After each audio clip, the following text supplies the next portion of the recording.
Good afternoon, all. Paul from CamelbackTrading.org coming to you this Thursday afternoon, April 24th. We're looking at Window Trader's market profile of the ES and NQ. A lot of interesting things. First off, Google earnings came out, and as you can see, the market is trading above today's highs.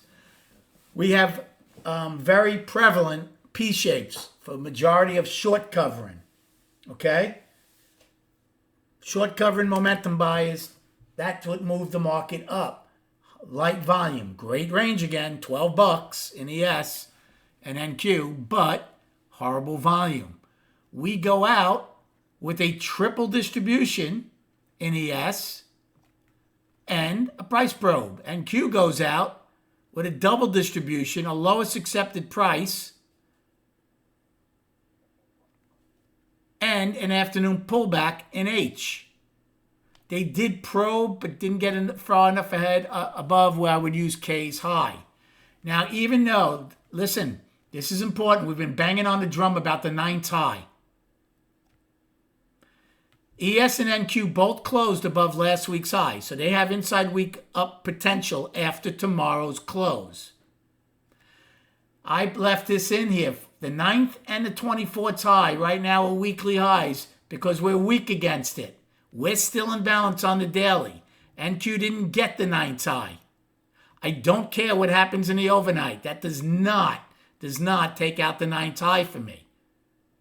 We do have the monthly high in the overnight, and we have the yearly low in the overnight this month. So a lot's happened in April. The most exciting thing is we're trying to break out of a $65 balance to the upside. Do we do it tomorrow? Again, I don't care about the overnight. Do we do it tomorrow in regular trading hours? Righty goes out with a triple distribution day and a price probe, but they had an inside day. Now remember, they were up yesterday. They took out the 9th high. Okay? Now I would call them up to balance since they had the inside day. So there's a lot going on, a lot on the table for tomorrow. Where we are at these balance highs, right? Yesterday, the bulls tried and then failed late. Today, they tried and they almost got it late. So there's a lot riding tomorrow. Maybe we gap a lot higher tomorrow. Who knows? Here's another thing to keep in mind. Above the 9th high in NQ, you got a massive price vacuum. 19,890. Okay, so if we round that out to 900 and the high is 400, that's 500 points. You don't think the bulls can get going? Sure they can. There's a price vacuum of almost $12 in NQ to the next target of April 2nd's high. ES is different, much different. ES has a large gap they got to take back. How interesting would it be if we get a large gap tomorrow above this gap? Would you be surprised with this emotional trading? I wouldn't. Now, I will tell you this. We were talking in the room, will this volatility keep up? And I said, if the market takes out the 9th high and has the outside week up, and then next week we go up on the weekly, the daily's up, and even the monthly they try to put into balance at some point, I think the volatility ceases. I then think we are going to have a monotonous grind to possible all-time highs. So me, preferably, I hope they fail up here. Because if we come back into this balance, we don't take out the balance high, well, we should have good volatility inside the $65 balance, and especially if we came out of that balance to the downside. So selfishly, trading-wise, I don't want to see the market succeed up here, because you are going to get into a grind again. I had a good day today, but again, I get frustrated myself because I have trouble with these grinds, especially when these typical grinds up or with a trend day, but the tempo's not that good, the volume stinks. That's why I don't want to see that all summer. Okay? But I had a good day. Just quickly on my trades, I took one short today. I front ran the overnight high in NQ and got paid on it. As soon as it, right before the opening came in, not a lot, but I got paid. And then I took the long to get the overnight high.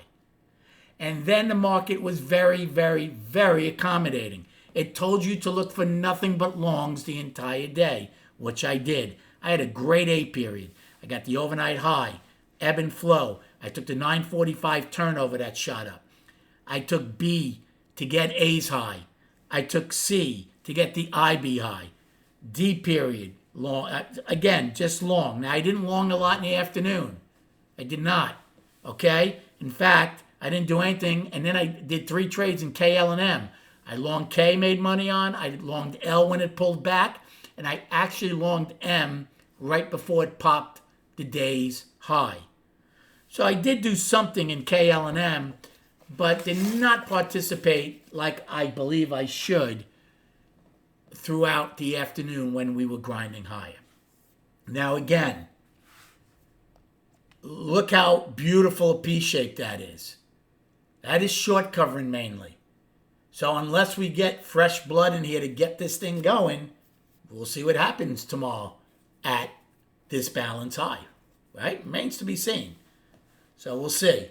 And righty, same thing. So let's go to the charts real quick. So here's the weekly. This is SPY. We have a potential for an outside week up, but please remember, I am keeping this in balance. I'm not sure what balance. Let's see where SPY closes tomorrow in ES. I don't know if I would use, say, this week's high as my balance high, or do I use the week of March 31st? I think that's the more important high. So I'm not sure how I would call the weekly, but for now, it's firmly balanced. Okay? The daily is still balanced. We are weak against April 9th high. So yeah, we've done a great job coming off these lows, right? A great job. But it's not completed yet. We got to get above this, and in ES's case, in SPY, take back the gap. That's what they need to do. Triple Qs, on the other hand, and NQ don't have that gap. So if they get the 9th high, they really have clear sailing until April 2nd's high. Same on their weekly. They have a potential outside week up. So does righty. We'll recap all of these charts tomorrow night. Thank you so much for liking and subscribing to this channel. Enjoy your evening, rest up, and we will speak prior to the opening tomorrow.